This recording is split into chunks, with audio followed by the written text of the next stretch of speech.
João capítulo de número 4, e nós vamos até o verso de número 26. João capítulo 4, versículo 1 até o de número 26. Todos acharam?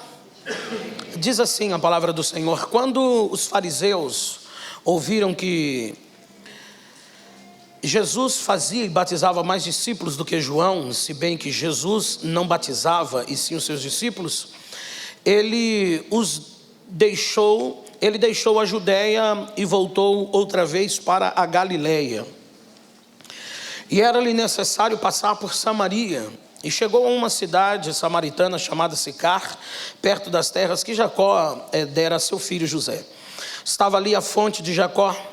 E Jesus, cansado da viagem, assentou-se junto à fonte, e era quase meio-dia. Vindo uma mulher samaritana tirar água, Jesus lhe disse: dá-me de beber.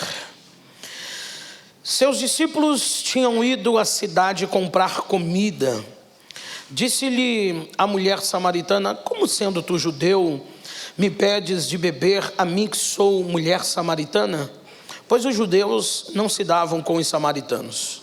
Respondeu-lhe Jesus: se conheceras o dom de Deus e quem é o que te pede, dá-me de beber, tu lhe pedirias e ele lhe daria água viva.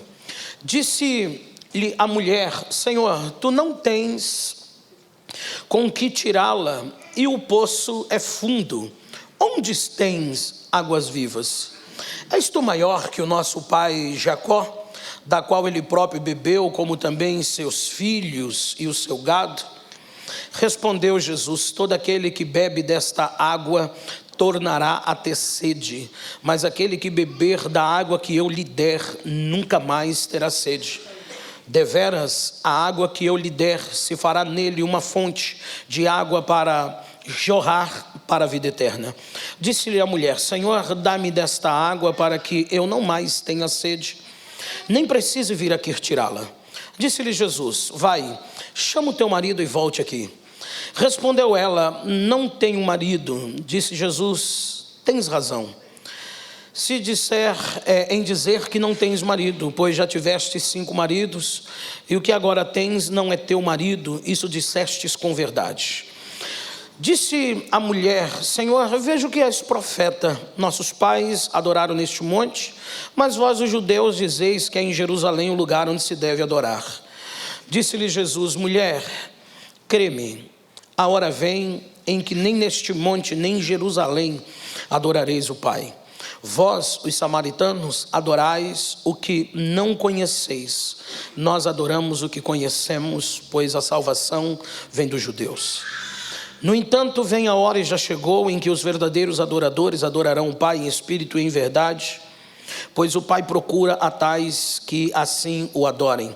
Deus é espírito e importa que os seus adoradores o adorem em espírito e em verdade. Disse-lhe a mulher: eu sei que o Messias, chamado o Cristo, vem, e quando ele vier nos explicará tudo. Disse-lhe Jesus: eu falo contigo. Amém? Vamos lá. Eu sei que ficou algumas cisternas para trás, poços não, mas algumas cisternas ficaram para trás, mas depois a gente conversa sobre elas. Mas vamos lá. Esse texto, ele vai nos falar que os fariseus queriam levantar uma contenda entre Jesus e João Batista. Escute isso.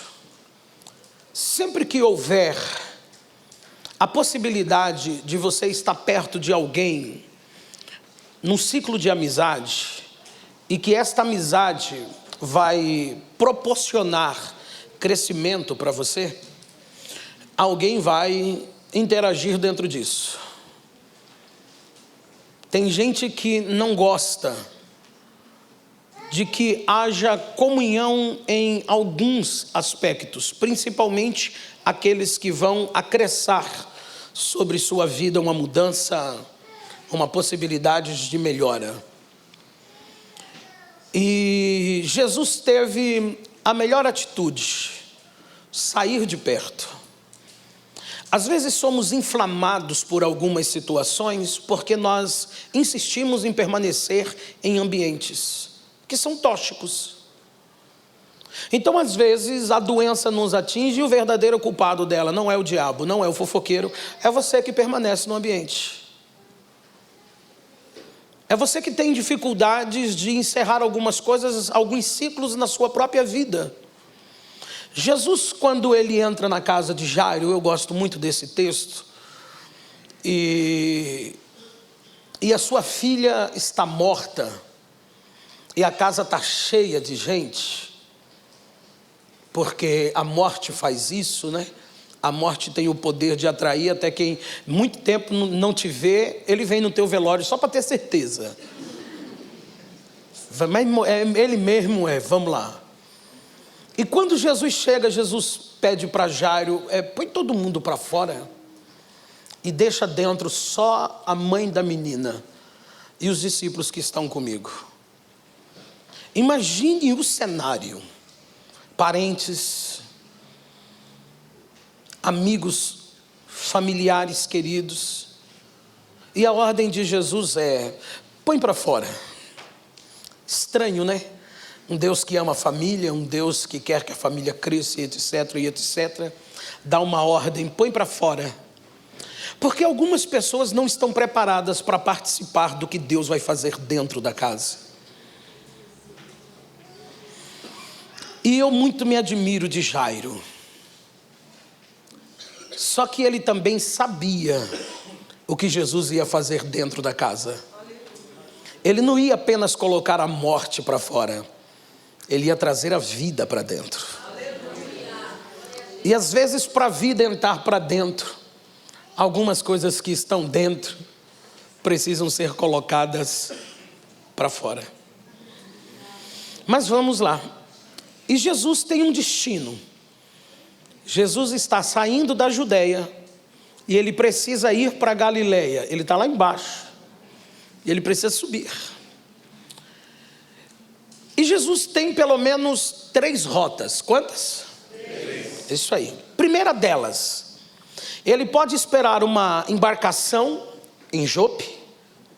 Ele está na Judeia, caminha ali para Jope, pega uma embarcação pelo mar Mediterrâneo, ele sobe até Ptolomaida, e de Ptolomaida ele desce para Galileia. Então aí ele vai desembolsar uma graninha que ele não tinha. Tá certo? Essa era uma das opções. Opção número 2. Jesus, ele poderia pegar, já que ele está na Judeia, à sua direita, Jericó, atravessa o Jordão, dali ele entra em Pérea, de Pérea ele sobe para Decápolis, de Decápolis ele chega na Galileia. Quando você vai olhar isso na geografia bíblica, até cansa só de você ler a trajetória. Isso são dias de viagem. Voltando, o primeiro cenário, ele vai ter que desembolsar dinheiro para ele e para mais 12 passageiros. Então são 13 passagens para uma embarcação saindo de Jope até Ptolomaida. E depois ainda caminhar para Galileia. Esse é o caminho mais longo, mas que vai custar alguma coisa. E por incrível que pareça, existem pessoas que preferem gastar dinheiro e tempo e optam por um caminho muito mais longo do que enfrentar confrontos. Sabia disso? Deus te trouxe hoje aqui, é com você que eu estou falando. Tem gente que ele prefere gastar dinheiro e tempo e opta por um caminho mais longo porque ele quer evitar confronto. Até quando você vai fugir da cariação? Até quando você vai ficar perdendo dinheiro? Até quando você vai ficar perdendo tempo para não enfrentar aquilo que você precisa enfrentar?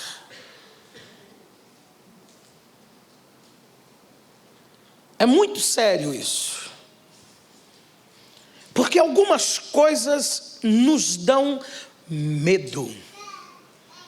Sejam elas reais, sejam elas físicas, melhor dizendo, emocionais. E a gente às vezes fica esperando uma trajetória mais longa para fugir de um cenário que não vai mudar. Porque você foge, mas ele não muda.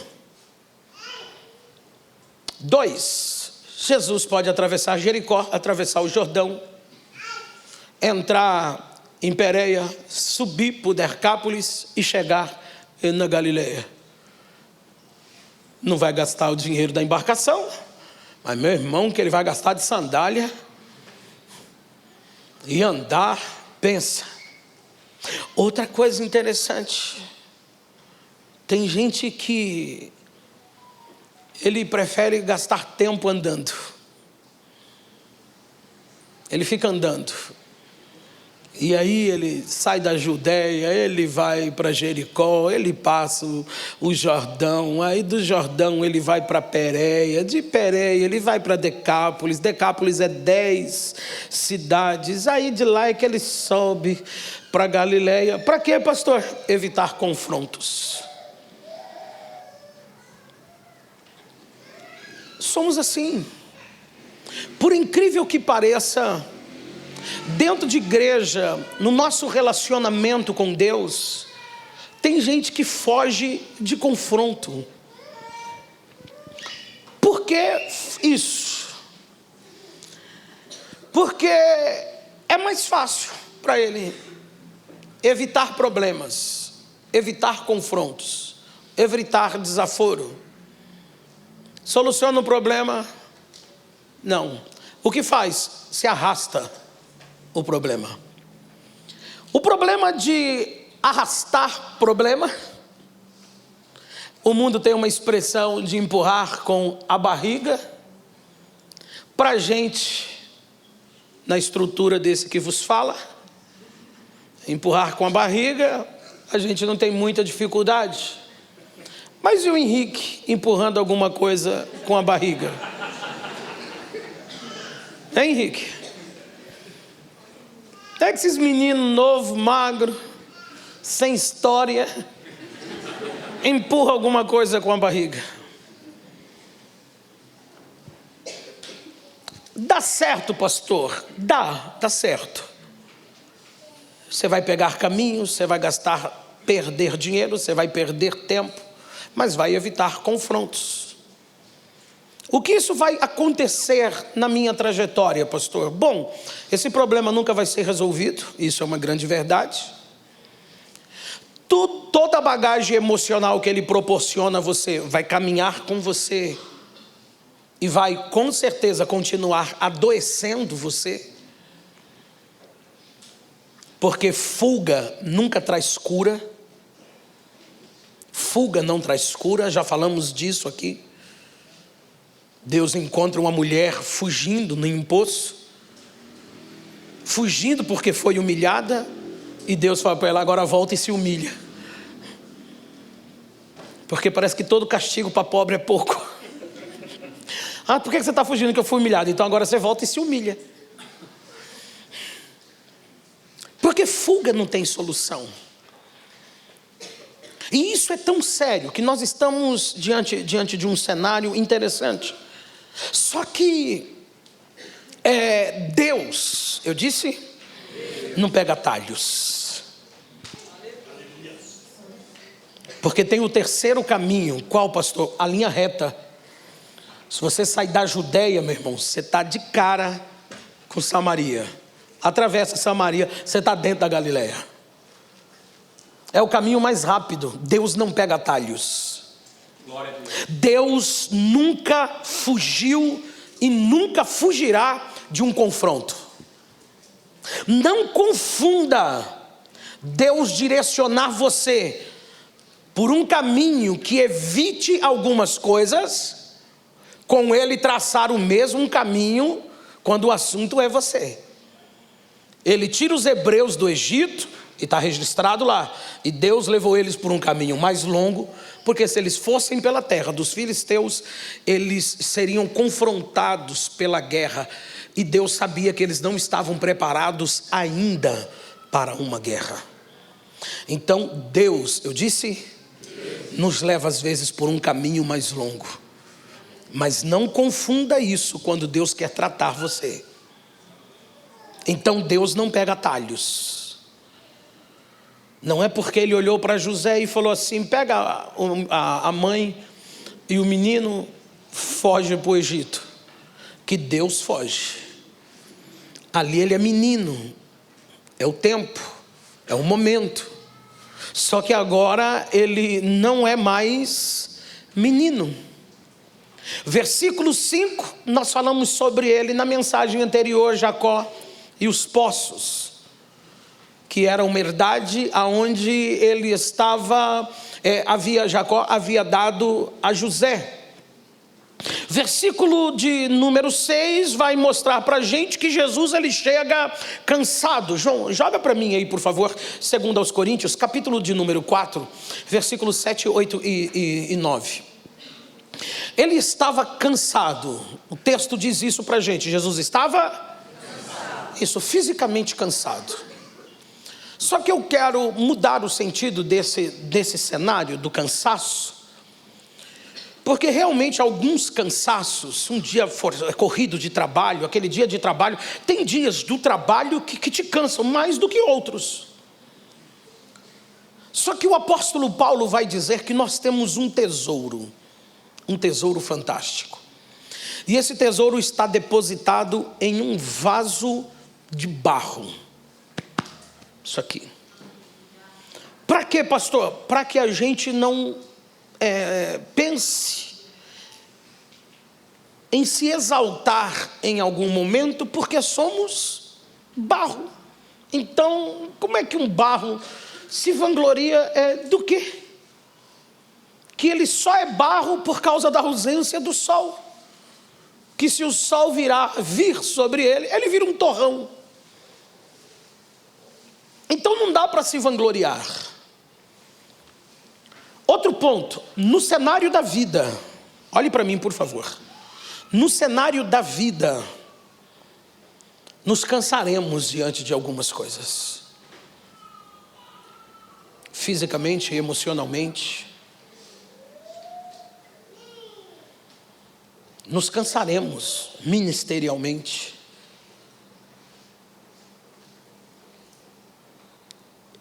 Isso acontece, pastor? Sim. No cenário da vida físico, a gente se cansa.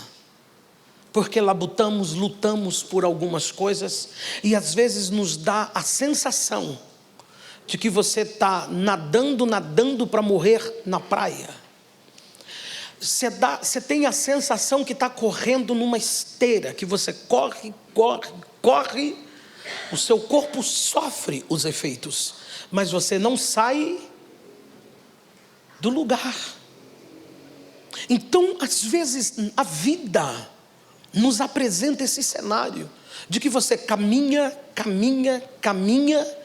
e para aquele determinado ponto, para aquela determinada situação, não estou falando de todas as áreas, eu estou falando de algumas áreas específicas, e como diz o pastor Alexandre, espero que você pegue o endereço disso.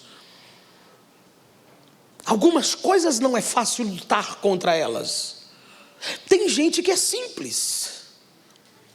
Por exemplo, exemplos bobos para você. Eu conheço gente que não tem dificuldades de jejuar, porque ele não gosta de tomar café. Mas eu já sentei em mesas das pessoas e falar: minha dificuldade de jejuar é o café.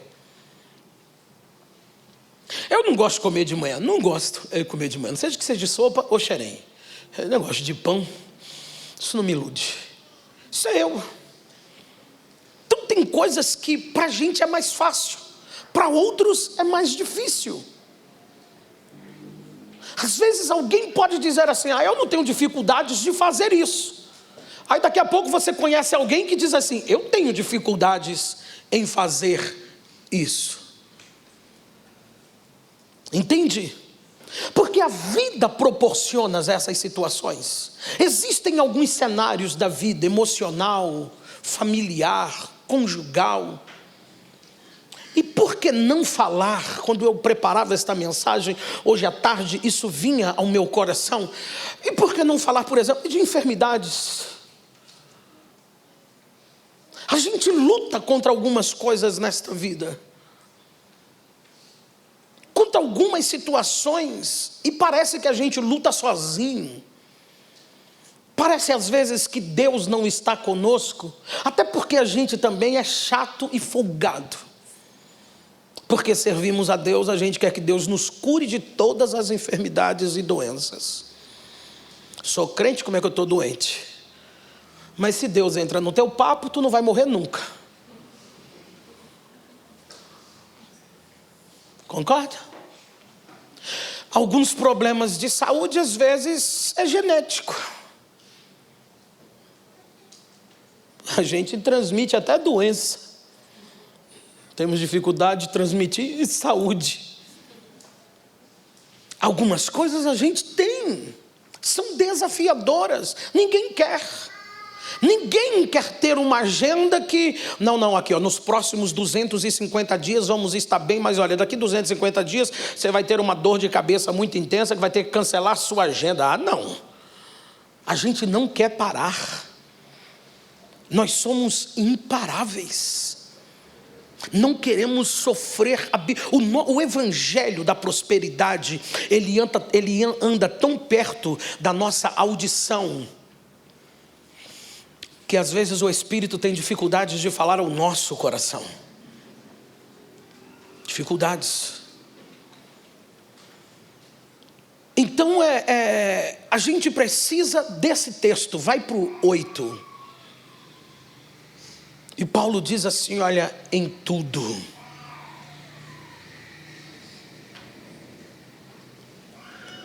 Aleluia.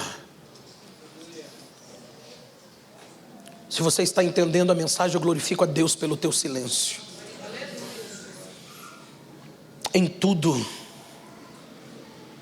Quando ele diz em tudo, ele não está falando no casamento, nos filhos, no genro, na sogra, na nora, no trabalho. Não, ele não está falando de uma guerra infinita, uma guerra que você não tem tempo de parar, que você não tem paz. Ele não está falando dessa perturbação que você não tem um momento de descanso em casa, nem no trabalho, nem no trânsito, nem em lugar nenhum da vida. Eu já vi pessoas dizendo que eu acho que eu só vou ter paz quando morrer.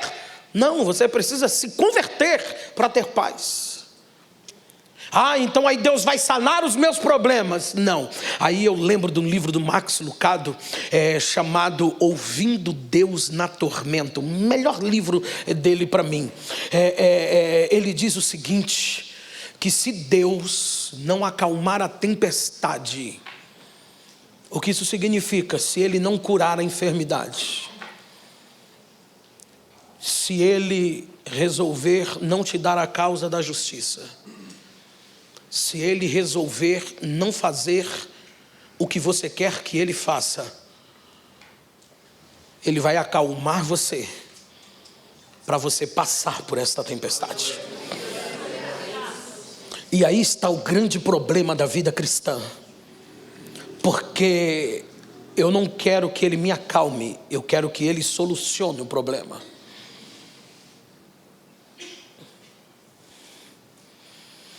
Aí Paulo vem dizendo, em tudo. E aí Lucado diz assim, e nas tempestades da vida, ele falou, fique atento, porque Deus pode falar com você em meio ao trovão. E quando você lê Daniel, livro do profeta Daniel, quando você lê o livro de Apocalipse, as especializações de fala de Deus é por meio do trovão. E houve relâmpagos, trovões. Tem vozes nisso aí. Em tudo somos o que, pastor? Atribulados.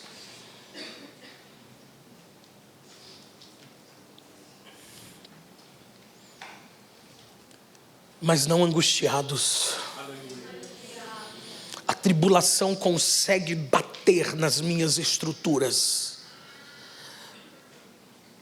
Os problemas, a tribulação consegue dar firme nas minhas estruturas, mas ela não vai gerar angústia diante de mim. O que é angústia, pastor? Angústia é a porta que se abre para você entrar num cômodo chamado depressão. Paulo disse: em tudo a gente fica perplexo, boca aberta, queixo caído.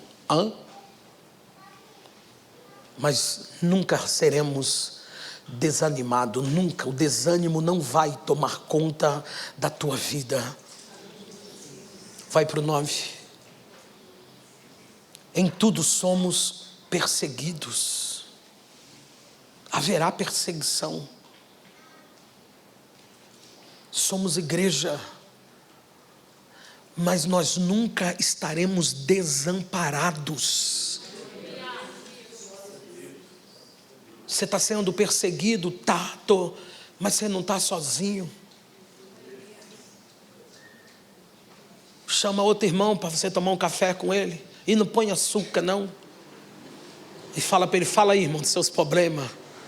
Eu falei: eita, é isso mesmo que você quer? Eu falei: então tome. Aí você vai ver que você nem tem tanto problema assim. Às vezes eu falo aqui e vocês riem. Vou marcar o culto da desgraça. Vou dar oportunidade para o máximo de gente possível. Passa aqui e conte sua luta. É só isso que a gente quer ouvir. Não vai pedir oração, nada. Você vai pegar o microfone e você tem 5 minutos, fala a sua luta, só a sua luta. Por quê, pastor? Para você ver que em tudo somos perseguidos. Mas a perseguição não vai gerar desamparo. Em tudo somos o quê, pastor? Abatido. As informações, situações que chegam até nós, nos abatem. Somos humanos, mas elas nunca vão te destruir. Jesus chegou cansadaço, cansado. Meu irmão, a caminhada da Judéia, mesmo em linha reta, dá quase 200 quilômetros. Caminhadinha, meu irmão. Ele chegou cansado. E chegou também, a Bíblia vai dizer, com fome. Porque os discípulos saem para comer pão, para comprar pão. E ele manda os discípulos comprar pão em uma terra hostil. Não seria uma missão simples e muito menos rápida. Mas no versículo 31 do mesmo capítulo 4, vamos começar como dizia meu tio Dé, de trás para frente. Vamos lá, João, para o 31. Olha o que Jesus vai dizer. Os discípulos: Senhor, olha, come um pouco, essa caminhada todinha, esse tempo que a gente demorou, o Senhor não comeu. Vai para o 32. Rapaz, eu tenho uma comida para comer. E vocês não têm conhecimento dela, vocês não têm noção do que me alimenta. Vocês não têm informação do que me alimenta. O que te alimenta? Porque às vezes temos tantos problemas, pastor, porque eu só sei me alimentar de vitórias. O que me alimenta é só vitória, agora é só vitória, agora é só vitória, só vitória, só vitória, só vitória. O que te alimenta? Só cura, só cura, só cura, só cura, só cura. O que te alimenta? Só porta aberta, aberta, aberta, aberta, aberta.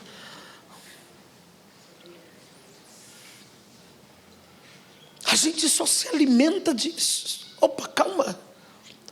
As portas fechadas não te alimentam em nada.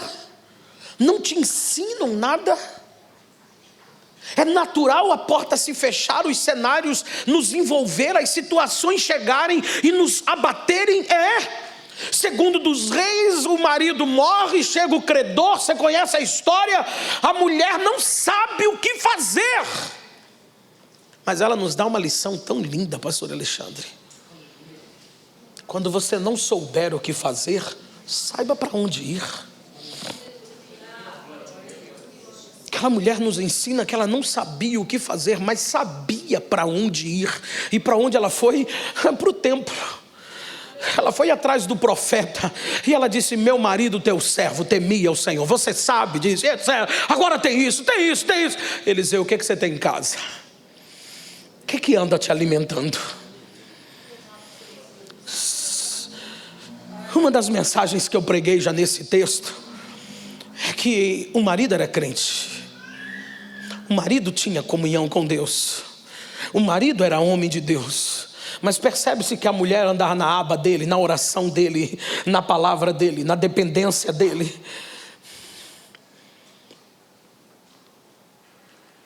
Porque Eliseu pergunta: o que você tem em casa? Ela disse: nada. Então as situações vêm para nos envolver. Só que Jesus disse: eu tenho uma comida. Volta, João, para lá. Pode ir por 33 agora, do mesmo capítulo 4. Então os discípulos começaram: nossa, Jesus escondeu, está escondendo comida? Porque Jesus só andava com a túnica, irmão. Jesus não tinha bolsa. Então ele estava com pão aonde? Debaixo do sovaco? Escondido na aba do vestido? Só que os discípulos eram naturais, e é natural, gente natural, não entender isso. Paulo até falou que as pessoas naturais não conseguem discernir os espirituais ou o mundo espiritual.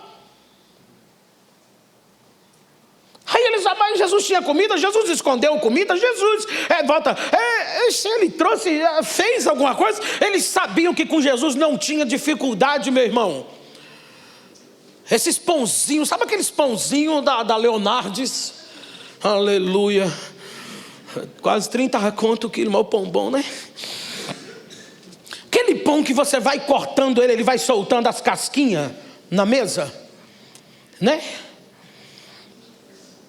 O que tem agora? Quer que eu corte o pão num prato? A gente está ficando velho, a gente está ficando velho e estamos brigando, meu irmão. Cada coisa. Ela chegou com os negócios mano, aquilo me dá a sensação de inútil. O que é o nome daquilo? Suplá. Um negócio de pano, meu irmão. Azul. É para pôr o prato em cima. Não sei, eu olho para aquilo e dá uma sensação que eu sou inútil. Eu falei: não, tira isso. Não, tira isso. Mas eu falei: não, tira isso daqui. A mesa também é minha. Eu quero isso não. Agora ela quer pôr um prato para você cortar o pão. Eu falei: mas o que tem eu cortar meu pão? Porque não... Ela fala: minha filha. Aí eu falo: mas favela a gente rasgava o pão aonde dava, meu irmão.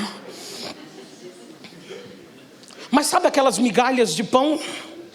Jesus com uma migalhinha daquela, ninguém por perto, ele orava: Senhor, transforma isso aqui em um Big Mac com 3 hambúrgueres, alface, queijo, molho especial, cebola Plix, num pão com gergelim. Então por isso que os discípulos estão falando, ele tinha alguma coisa. Por quê? Porque uma casquinha de pão que Jesus guardava na manga, o povo longe ele transformava em uma refeição, meu irmão. Ele multiplicou 5 pães e 2 peixinhos para mais de 5.000 pessoas, com uma casca, uma bolacha creme crack. Jesus fazia miséria. Então os discípulos, vocês viram se ele guardou alguma coisa, um miolinho de alguma coisa? Versículo 34.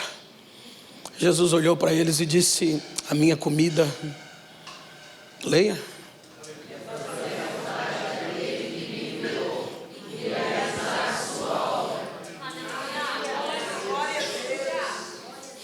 O que o senhor quer dizer com isso, pastor?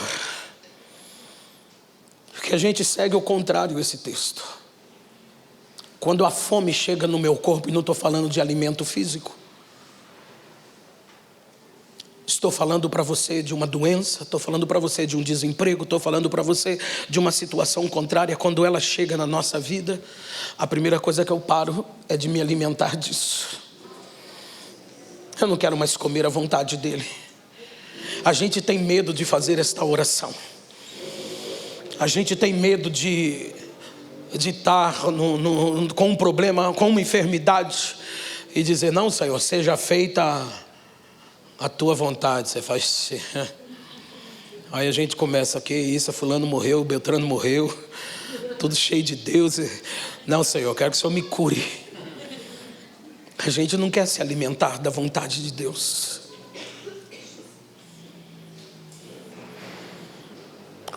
Quando alguma situação bate, a gente já não vem para o culto.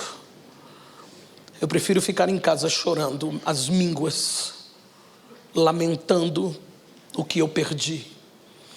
Eu dizia a uma pessoa hoje, pelo WhatsApp: servimos um Deus que respeita o tempo das tuas lágrimas. Pode chorar, mas escolha um tempo para você chorar.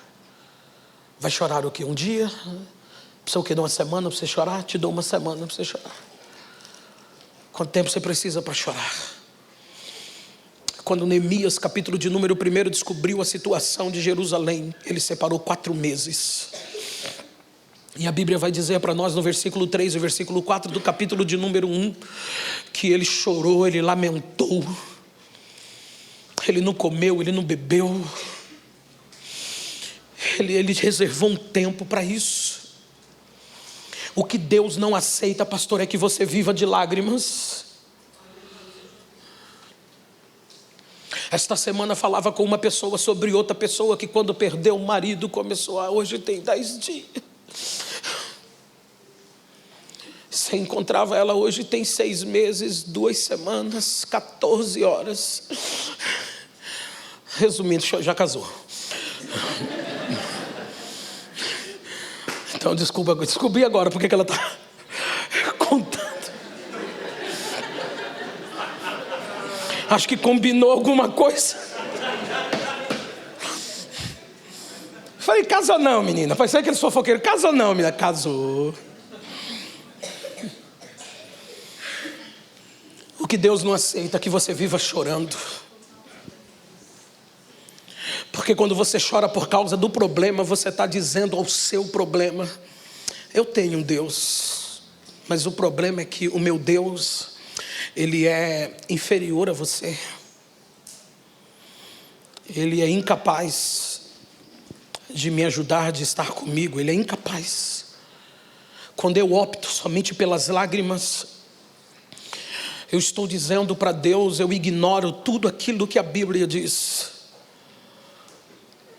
Eu ignoro tudo aquilo que a tua palavra já ministrou ao meu coração. Eu ignoro, eu rejeito tudo isso. Por quê? Porque a enfermidade é terrível, porque a consequência é terrível, porque a porta fechada é terrível, porque o problema é terrível. Mas o meu Deus, ele é inferior a tudo isso. Quando você opta pelas lágrimas, é só isso que você está dizendo. Mas quando você olha para Deus e fala: Senhor, me dá uma semana aí só para me chorar, Deus fala: tá bem, te encontro segunda-feira aqui no mesmo lugar. Aí ele vai ficar lá sentado na eternidade, lamentando porque você escolheu uma semana para chorar, mas ele vai respeitar. Mas segunda-feira, de manhãzinha, ele vai bater na porta do teu coração e dizer: bom, foi até ontem o nosso trato, a partir de hoje, não, Senhor, a partir de hoje eu estou enxugando as lágrimas e vamos, qual é o caminho? E aí o que Neemias fez? Ele separou 4 meses e chorou, pastor, 4 meses? Sim, ele chorou, mas ele pegou um papel e falou: rapaz, se eu fosse lá, eu vou precisar disso aqui. Ele começou a fazer projetos e Deus começou a direcionar ele. Deus foi criando situações para ele. Eu preciso entender isso. Haverá momentos que você vai precisar se alimentar da vontade de Deus para a tua vida. Isso é tão sério que a Bíblia diz assim: nem só de pão viverá o homem. Teu corpo não depende só das necessidades físicas, teu corpo só não precisa de cura, tua alma precisa de tudo aquilo que sai da boca de Deus. Eu não estou fazendo apologia, dor ao problema, eu prego a crentes espirituais. Eu estou dizendo a você que apesar do problema, Deus está com você. Eu estou declarando nesta noite que o Senhor optou, Ele fez uma escolha, que às vezes é contrária à sua. Contrária à minha, pastor? Sim. Joga aí, João, acho que é 28 de Mateus, capítulo 18, é 19 ou é o 20? Acho que é o 20, 28, 20 de Mateus. Não, 28. 28, 20 de Mateus. Tem não? Ah, jogou. Olha que coisa linda. Ensinando-os a guardar todas as coisas que eu vos tenho mandado, porque eu fiz uma escolha. Jesus está dizendo: eu fiz uma escolha. E que escolha é essa? Eis que eu estou convosco todos dias, até a consumação do século.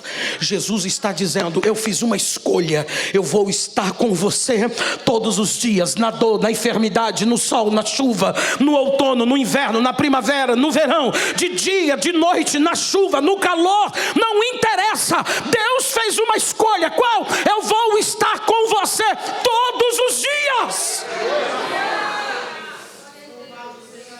Eu sei que tem dias que são mais tenebrosos perceber a presença dele. Eu sei que tem dias que são mais desafiadores compreender a presença dele, mas é ele. Mas vamos caminhar. Versículo de número 7, a mulher vai entrar no contexto. Para ela um contexto normal, cotidiano, só que para Jesus também. Porque como Deus encarnado, ele já estava familiarizado aos encontros no poço da vida. Então o ambiente é normal para os dois. Para a mulher é um cenário cotidiano, ela tinha que ir ali todo dia tirar água. Só que Jesus também já estava familiarizado com os encontros em um poço. Aquilo também não era novidade para ele. Só que como sempre ele dá o primeiro passo. Deus sempre vai tomar a frente de todas as situações. Sempre. Você pode observar na história da vida, o primeiro passo é sempre de Deus. Ele resolve crer em você, acreditar em você, confiar em você. Ele dá o primeiro passo. Olha para a mulher e diz a ela: dá-me de beber. Dá-me de beber. Parece um pedido simples, 3 palavras. Mas você lembra da saudação de Maria, quando ela chega na casa de Isabel? Que a Isabel ouvir a saudação, as palavras que saíram da boca de Maria, que vieram com a participação daquele que estava sendo gerado em seu ventre, que ao Isabel ouvir a saudação, isso envolveu também a criança que estava no ventre dela. Foi o que aconteceu com Jesus quando ele olhou para a mulher e disse: dá-me de beber.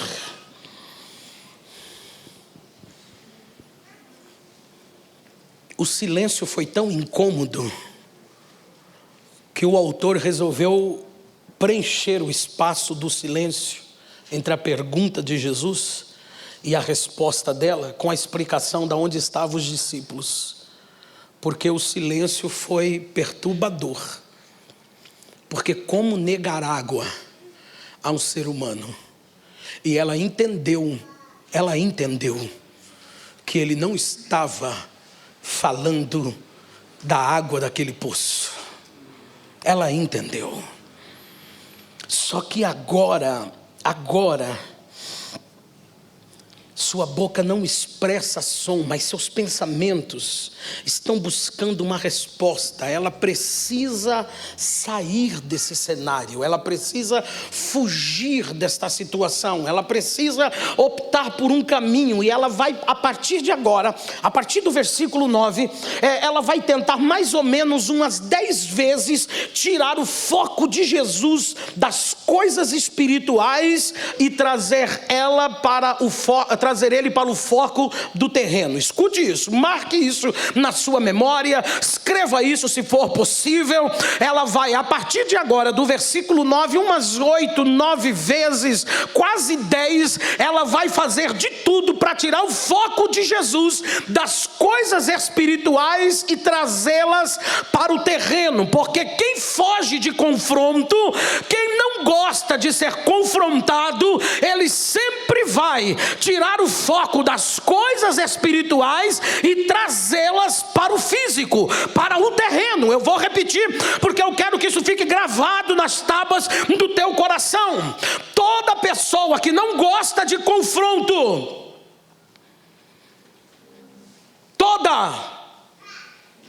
e quando eu falo toda pessoa que não gosta de confronto, estou falando aqui de um cenário específico. Não estou falando de toda a vida, estou falando de cenários, de situações específicas. Aquela situação, aquela questão que você não gosta, que se fale, que se toque. É isso aí. Quem não gosta de ser confrontado, ele sempre vai tirar o foco das coisas espirituais e transformá-las em algo terreno. E ela vai fazer isso. Então hoje eu vou ficar com um só. E aí, os próximos domingos a gente trabalha com outras coisas. Mas o versículo 9, ela vai agora, ela vai olhar e vai trazer Jesus para a sua definição filosófica, para a sua axiologia, para a sua definição de certo e de errado. Ela quebra o silêncio, e essa é a primeira tentativa dela, de tirar o foco de Jesus, do espiritual, e trazê-la para o terreno. E ela começa isso dizendo assim: como sendo tu judeu,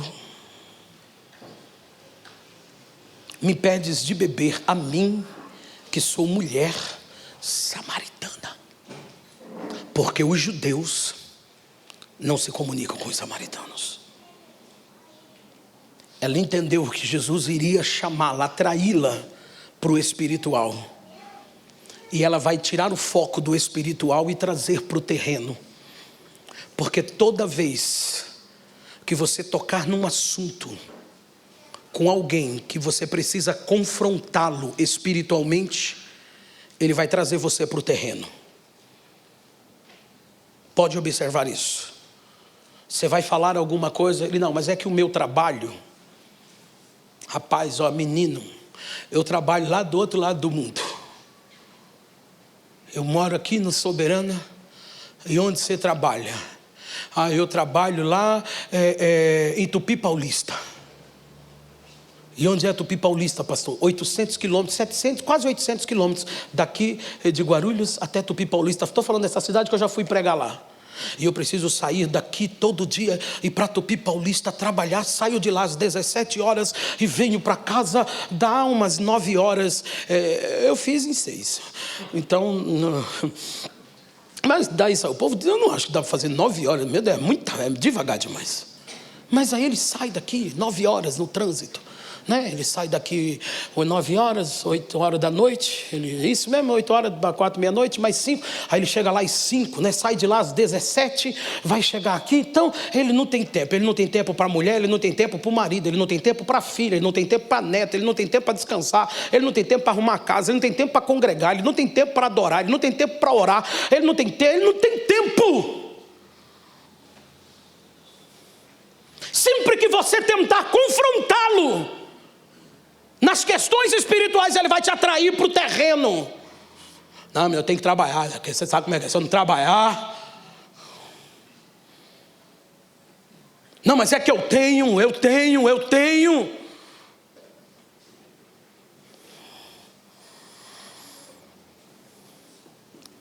Ou não somos assim? Deus erra? Deus erra? Você é um erro de Deus. Deus errou quando te escolheu? Então por que você não tem tempo? Então por que você não... Onde está o problema? Eu já sentei na mesa com pessoas para conversar sobre igreja. E o cabo ainda quis me chamar de vagabundo. Educadamente ele disse isso. Ele olhou para mim e falou: pastor, eu trabalho. Eu falei: eu também. Estou aqui, trabalhando. Então tem gente, o ser humano é assim. Não, mas olha que seu cara... Não, mas porque não, meu marido... você não sabe, menina. Meu marido? Aí o que eu acho da hora? Casada há 122 anos. Ele está reclamando. Não aprendeu ainda em 122 anos. Não, porque a minha mulher... casado, 80 anos. Até brilha o olho. Nos conhecemos em 1714. Quando Dom Pedro...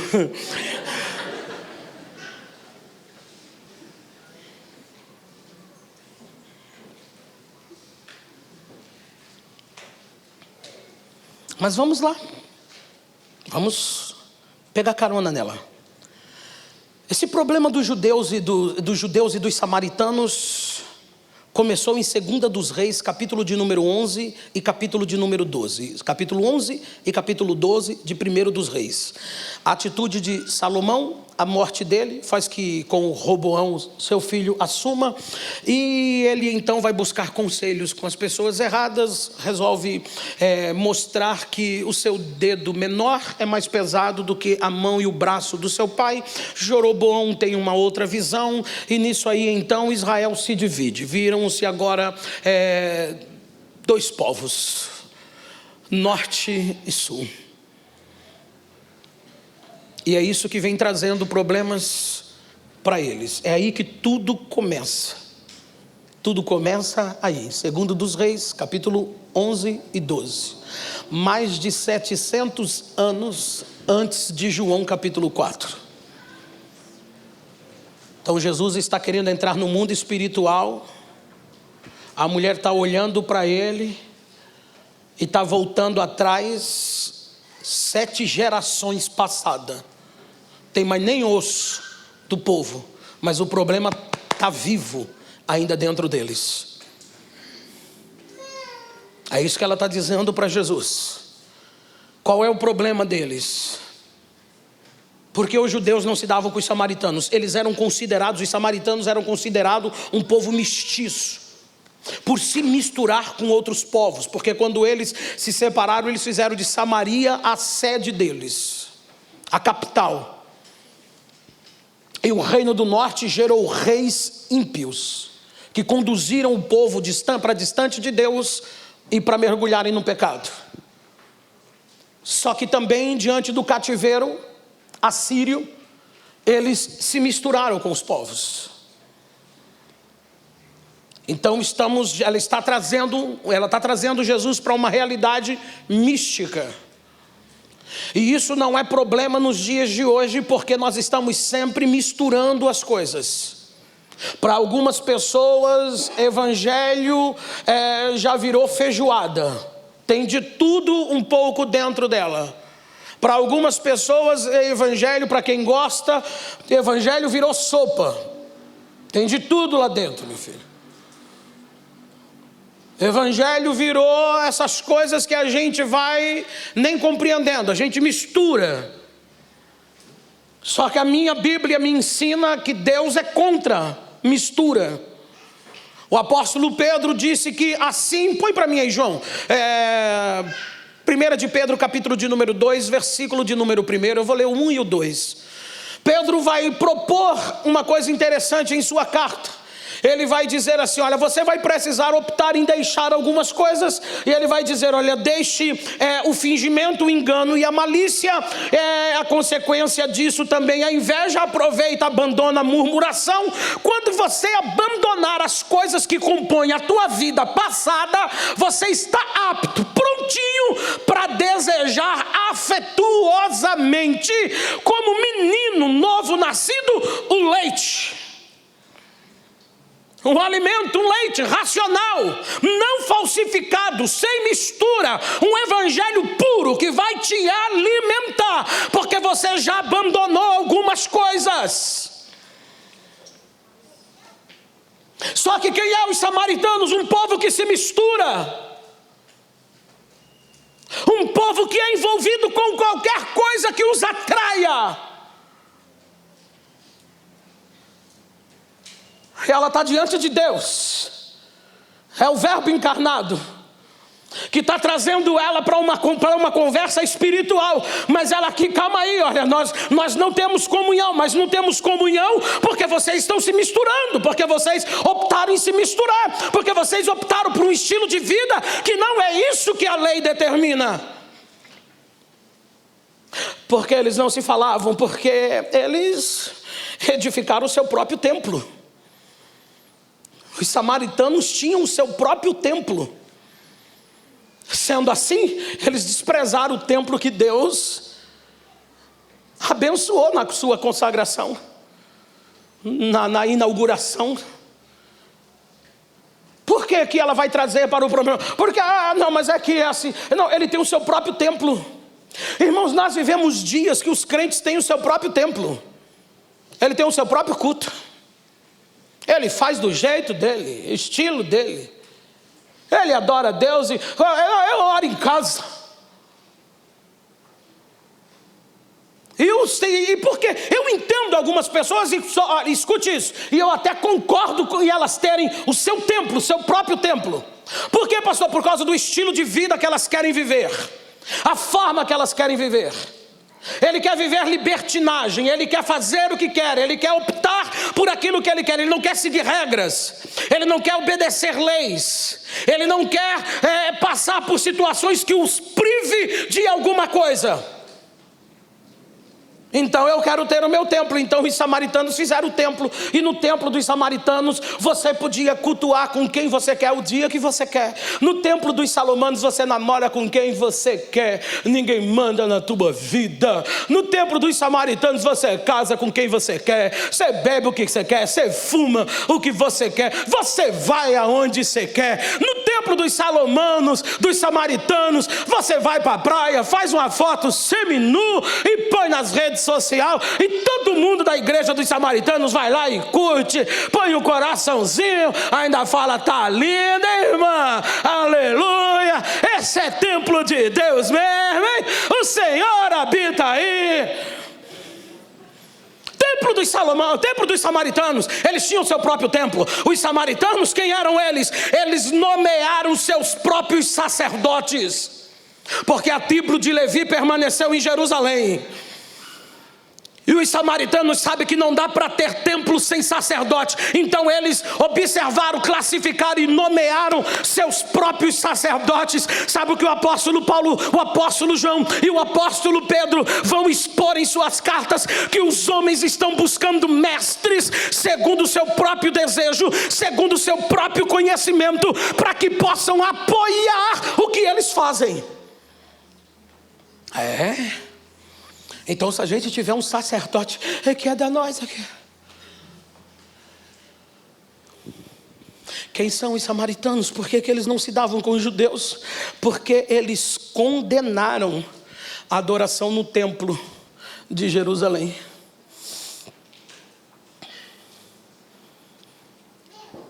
Eles condenaram.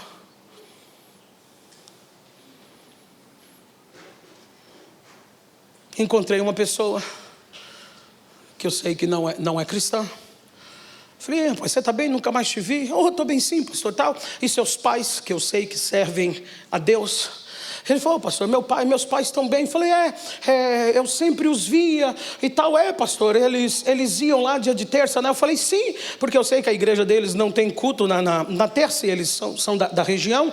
E eu sei, e eles vinham aqui às vezes, às terças-feiras, eu terminava, me dava um tchau de longe. Amém, e aí eles sumiram. Nós estão bem? Não, estão bem, pastor. É que sabe o que aconteceu, pastor? Eu estava em casa uma vez, e o pastor deles chegou lá. Falou: cadê seus pais? Meu pai foi para a igreja. O pastor falou: não tem culto. Não é na igreja deles, não. Eles vão numa igreja que tem aqui no final da rua. Domingo. Isso foi numa terça-feira. Domingo o pastor anunciou no púlpito: não quero ninguém na igreja que tem nessa rua de trás aí, lá embaixo. Não tem culto na sua igreja, fica em casa.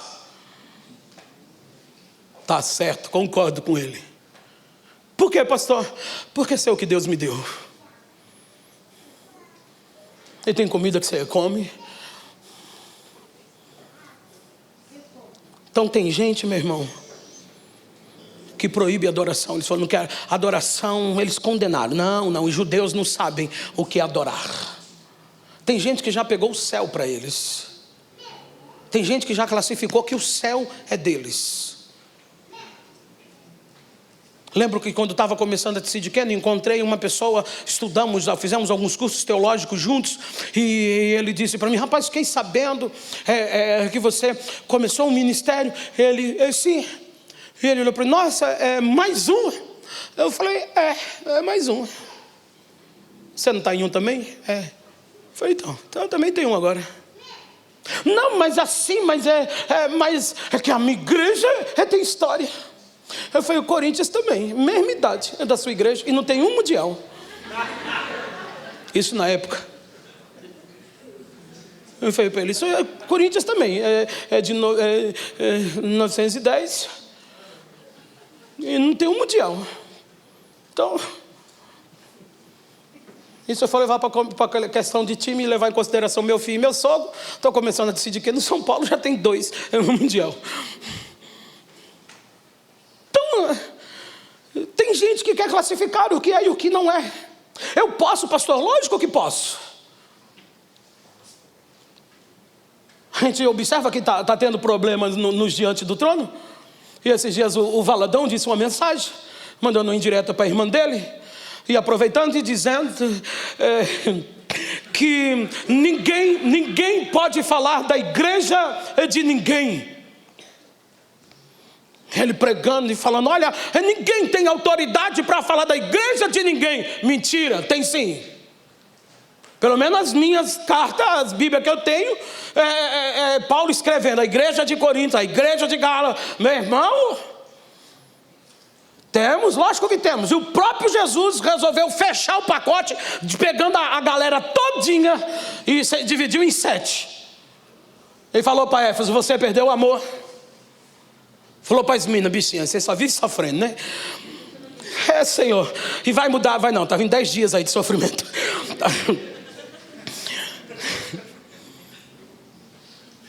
Como que não? É porque quando você vai expor algumas coisas, eu sei.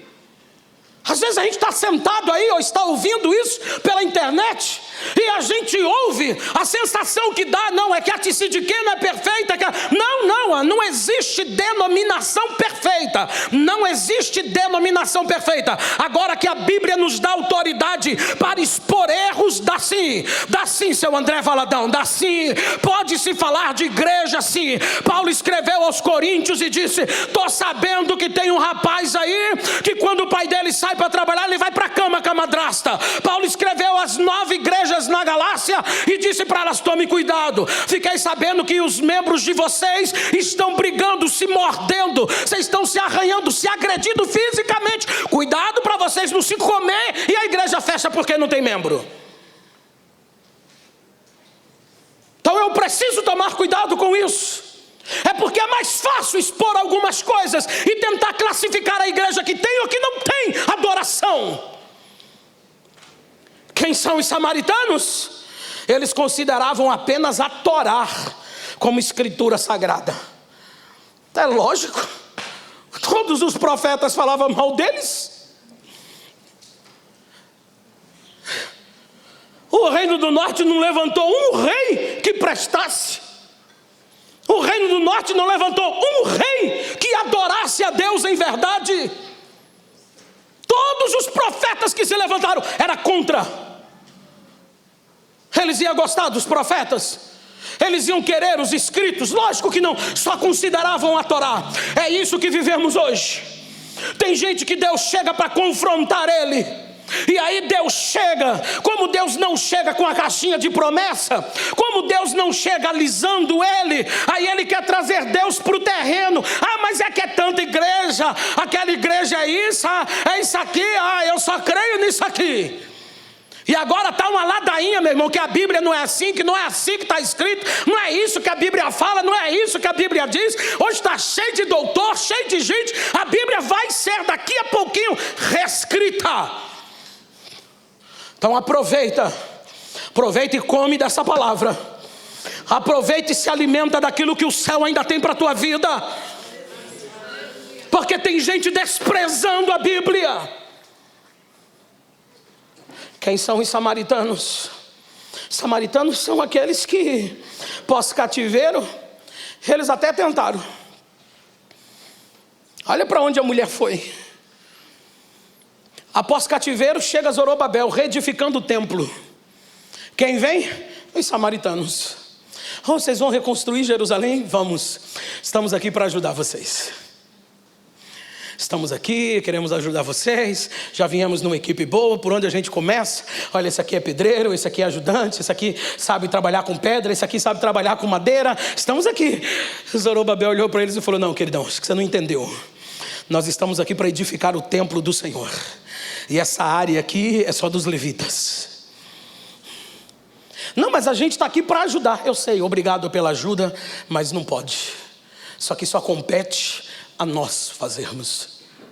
Na mesma hora, eu disse, eles viraram inimigos. Porque tem gente que não entende. Tem gente que acha que é só entrar para ajudar. Eu sento com famílias e a gente vai conversar, e um dos assuntos que eu toco é a área social da igreja. E tem gente que se alegra com isso, porque tem gente que gosta de ajudar. Mas tem gente também que gosta de fazer bondade. Tem gente que parece Silvio Santos. Ele quer sair na rua e quem quer dinheiro? Um dia eu falei para o irmão, falei, e quando alguém bate na porta da sua igreja e pede comida? Dou não. Ele quase me põe para fora de casa. Irmão, um dia eu estava... Acabou o culto, o irmão falou, pastor fulano quer falar com o senhor. Eu falei, tá bom, vou lá. O cara abriu a bolsa, sacou 2 contas de luz e 3 de água. E para glória de Deus, aquele dia também eu tinha pegado as contas de luz e de água da igreja. Aí ele falou, eu vim aqui, é uma igreja, né? Vim aqui para ver o que você pode fazer comigo. Nunca vi o cabo. Aí eu saquei as minhas da bolsa e falei, o que eu posso fazer com o senhor é trocar. O senhor leva as minhas e eu fico com as suas. Ah, mas vocês não são uma igreja? Somos. Igreja não é para ajudar os outros? Eu falei, não, senhor. Quem deu essa informação para o senhor deu informação errada. E assim que você achar uma igreja que é para ajudar os outros, vem aqui, é que eu vou lá também buscar uma ajuda. E não é não, pastor? Não é não. Meu acordo com o governo é com base na Constituição brasileira. Que Deus guarde o município do Soberana, mas se amanhã acontecer uma tragédia, a Constituição determina que a gente precisa esvaziar isso aqui e ceder isso aqui ao município, para eles ocuparem o espaço. Não tem para onde eu fugir. E para tentar facilitar a nossa comunhão, se o templo for próprio, a igreja está isenta de impostos. Mas pelo bem que a gente gera à humanidade, no cenário de libertações e tratamentos. Agora, a igreja não é uma associação para você não saber quem é a pessoa e sair simplesmente fazendo. Não. Ah, pastor, então quer dizer, se chegar alguém aqui com fome, se eu não faz nada? Faço, não faço o que ele quer, mas faço. Já conversei isso com os obreiros. Chegou aqui, está com fome? Tá, mora onde? Ah, eu moro na Minas Gerais, 602, que é o meu endereço. Falei, então, vale, quantos tem em casa? Ah, somos em 5. Estão com fome? Mas comeram alguma coisa já hoje? Ah, alguma coisinha básica de manhã. Então tá bem, leve lá na cena. Que agora tem o Barbosa também, né, que está aberto 24 horas. Vai lá, compra 20 pãozinhos, 5 quilos de mortandela, 6 refrigerantes. E leva lá, manda esse povo tomar café. Vai dormir todo mundo e vai conhecer o cenário. Porque a Bíblia diz, não põe a mão precipitadamente sobre ninguém.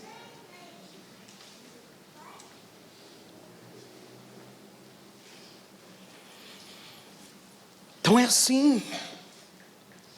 Sabe quem eram os samaritanos? Os samaritanos recebiam, Flávio Joséfo vai compartilhar isso com você, um historiador judeu.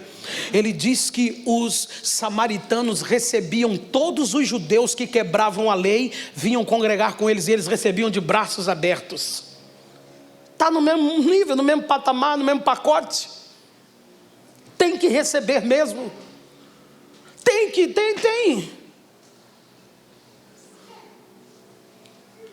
A gente tem esse cenário de receber membros. A gente tem membros também que saem.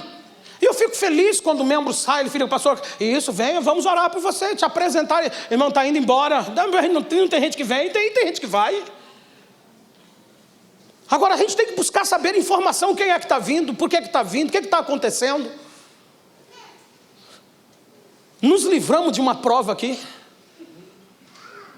Livramento do céu. Foi para outra igreja próxima daqui. O pastor me liga, estou dentro do carro. Quero falar com você. Eu falei, não, eu também, filho. Mas só para falar, sim, mas eu estava com gente num carro estranho, eu não ia abrir a boca. Aí falou, não, eu só quero saber, recebe ou não recebe? Ah, então recebe, quer conversar não. Recebeu. Passou-se uns dias, Telefone liga, fulano. Falei, rapaz, me explica isso aqui. Tá, conversando. Rapaz, também preciso disso aqui, de seu. Conversamos no assunto. Ele falou, rapaz, olha, antes de desligar, eu estou chateado com você. E eu falei, por quê? Por causa de fulano, eu dei uma gargalhada. Eu falei, eu te falei que eu queria falar com você, não queria? Aí já saiu de lá, foi para uma outra. Chegou na outra. Na semana, domingo, já estava em cima do púlpito, pregando. Sabe o que fez? Levou mais da metade da igreja. Tá o trouxa, quer dizer, tá o pastor, esperando a igreja chegar. E sempre tem aquelas irmãs informadas. A irmã chegou, cumprimentou, falou, ô pastor, sou aqui. Falei, estou esperando os irmãos. Não vem mais não, pastor. É só isso aí em povo aí mesmo. Você não está sabendo? Não. Fulano abriu uma igreja, está todo mundo com ele. Bichinho do pastor passou mal. Foi para UTI, princípio de infarto. Você está entendendo? Porque, pastor, samaritano sai recebendo tudo. Samaritanos era assim, o que você fez? Não, quebrei a lei de Moisés. Não, vem para cá. Aqui tem espaço para você. Aqui também tem, meu irmão. Igreja é lugar de doente. Olha para a sua direita. Olha para a esquerda. Isso aí, mano, tudo doente. Só tem cara de são. Isso aí, o evangelho veio para nós. Doentes, somos doentes. Precisamos dele. Somos dependentes dele. Somos doentes, mas a palavra traz cura. A palavra dele nos alimenta, nos fortalece, nos trata. A palavra dele nos molda. A palavra dele nos liberta. É a presença dele. Aí lá vai Esdras e Neemias. Eles começam a organizar o povo. E está lá o povo misto. Eles fazem oposição. Quando Neemias vai reedificar os muros, a Bíblia vai dizer para nós que o governador deles, de quem, pastor? Dos samaritanos, Sambalate, faz oposição à construção, faz ataques a Neemias, despreza a obra. E você pensa que parou por aí? Nada.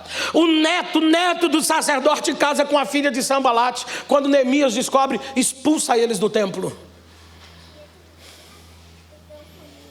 Um dia, esses debates de rádio eu acho da hora, meu irmão. Ah, pastor não tem autoridade para expulsar ninguém da igreja. Quem disse para você que não?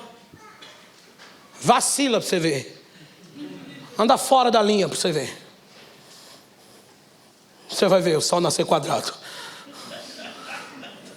É ameaça, pastor? Não, alerta. Jesus olhou para Pedro e disse, estou te dando a chave do ministério. Não é para Pedro em si, para o ministério. Se você fechar, está fechado. Mas se você abrir, também está aberto. Não é uma coisa simples. Não estou falando de simplicidades.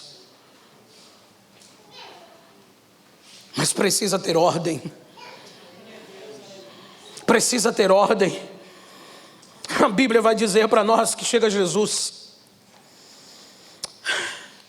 No tempo de Jesus era normal os samaritanos agredirem fisicamente e até matar judeus.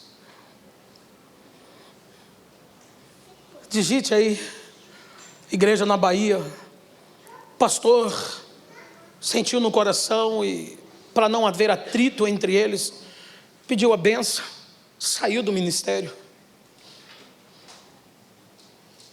E aí está em casa. Sempre tem aqueles que se agradam da pessoa. Isso é normal, isso acontece. Foram até lá, pastor, não, é uma conversa entre eu e o pastor e não dá mais para caminhar junto, cada um vai ali, não, então vamos ficar com você. Ele falou, não, irmãos, não é assim, não vou abrir. E ele e o povo, não, vamos ficar com você, o outro, pastor, cadê fulano, ciclano e Beltrano? 40% da igreja quer ficar com o Beltrano. Sabe o que ele fez, meu irmão? Contratou um matador e mandou matar o pastor. A sobrinha da esposa foi daqui para lá passar as férias. Esse matador chamou mais 2 amigos para fazer o serviço junto com ele. Estou falando para você de coisas que está na mídia. Aí lá vem eles, saem em carros separados. Sai o pastor para resolver algumas coisas, sai a esposa com a sobrinha, acho que é sobrinha, para mostrar a cidade. Infelizmente a esposa e a sobrinha não sobreviveram. Mas os que pegaram o pastor vacilaram e ele atravessa uma rodovia e conseguiu ajuda. A polícia vem e consegue pegar o primeiro contratante, o pastor que ele congregava. Por isso que eu falo para você, quando eu falo de escatologia, não estou preocupado com o mundo lá fora, não. Estou preocupado com o que acontece em nosso meio. Estou preocupado com o sinal no sol, na lua, nas estrelas, ciência multiplicada, bramido do mar e das ondas. Não, estou preocupado com o que acontece conosco aqui dentro. Mas quando Jesus chega, ele passa por Siquém. Quando Jesus chega, ele conta a parábola do bom samaritano. Quando Jesus chega, ele cura 10 leprosos. Volta para dar glória a Deus. E este samaritano, Jesus repreende Tiago e João, porque eles queriam destruir um vilarejo, só porque eram samaritanos e estavam falando de Jesus. Após a ressurreição, Jesus afirma que a sua igreja não pode ter ódio. Então ele olha para os discípulos e disse: ficai aqui, até que do alto sejais revestidos de poder. E depois você vai semear a minha palavra, você vai compartilhar ela, você vai começar em Jerusalém, tá bom, Judeia, anota aí, está anotado, e Decápolis, não, Samaria. Por quê? Porque Jesus entra, a igreja não pode ter divisão. Olha para Atos capítulo 8, a mulher vai jogar o foco, olha que coisa linda, vai para o 10 e eu encerro, estou caminhando, a gente já vai encerrar. E Jesus respondeu: sabe qual é o seu problema? Conhecimento. Conjunto, me ajuda aqui. Jesus vai dizer para a mulher: o problema de vocês é, seu problema, mulher, é conhecimento. Ela quis trazer Jesus para um cenário terreno. Jesus pega o foco e traz ela de volta. Seu problema é conhecimento. Se tu conheceres primeiro o dom de Deus, se tu conheceres o dom de Deus. E qual é o dom de Deus, pastor? Aquele que estava falando com ela, a salvação. Se você conhecesse o dom de Deus. Segunda coisa que você não conhece, aquele que está falando com você. Porque quem não gosta de confronto, quem não gosta de ser confrontado, ele sempre vai sair do espiritual e tentar te atrair para o terreno. Quando ela sai daí, Jesus traz ela de volta para o foco e diz: o teu problema é que você não tem conhecimento, você não conhece o dom de Deus. Segunda coisa, você não sabe quem está falando com você. E João capítulo 10, Jesus disse: eu falo com as minhas ovelhas, elas ouvem a minha voz, elas me conhecem, por elas também eu sou conhecido. O que esse poço tem para mim, pastor? Um confronto. Esse poço vai confrontar você, porque você precisa conhecer Deus. Se conhecesses o dom de Deus, se tu conheceras o dom de Deus. O dom ali é a salvação, é Ele mesmo. Lembra, porque Deus amou o mundo de tal forma que Ele deu. Jesus estava falando de uma dádiva, de um presente. Se você conhecesse o presente de Deus. Mas eles se fecharam para os profetas. Jesus olha para ela e falou: se você conhecesse quem é que está falando com você, é você que ia pedir para ele, e não ele pedir para você. O que isso significa, pastor? Isso significa que se você conhecesse o teu Deus, você não estava contando lamúrias para Ele, você estaria ouvindo Ele falar verdades para você. Se você conhecesse o teu Deus, você não estava parado, chorando, querendo jogar a toalha, desistir de tudo. Você estaria perguntando para Ele: o que é que eu faço? Qual o caminho? Qual é a minha decisão? Por onde eu vou? Por quê? Porque eu conheço Ele. Qual é o nosso problema, pastor? Conhecimento. Aproveita esse cenário, aproveita esta situação, conheça Deus, chame Deus para conversa, chame Deus para presente. Olha o que ele diz para a mulher: se você soubesse quem te... Mas você nem conhece Deus e nem me conhece. Porque se você conhecesse aquele que fala contigo, você ia pedir para Ele. Não é eu que ia estar pedindo para você. E me entenda, mas às vezes eu vejo Deus mendigando a nossa atenção.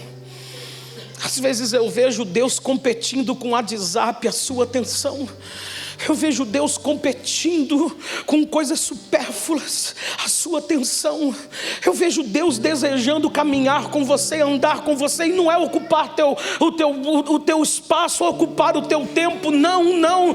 Ele quer caminhar com você para fazer parte da tua vida, para fazer parte da tua história. Eu acho tão lindo que Jó passa o que passa, e a Bíblia diz: e contudo Jó não pecou, porque eu conheço o dom, eu sei com quem eu caminho. E olha que Jó só conhecia de ouvir falar, mas só de ouvir foi o suficiente para mudar a estrutura e a reação dele. Fica de pé.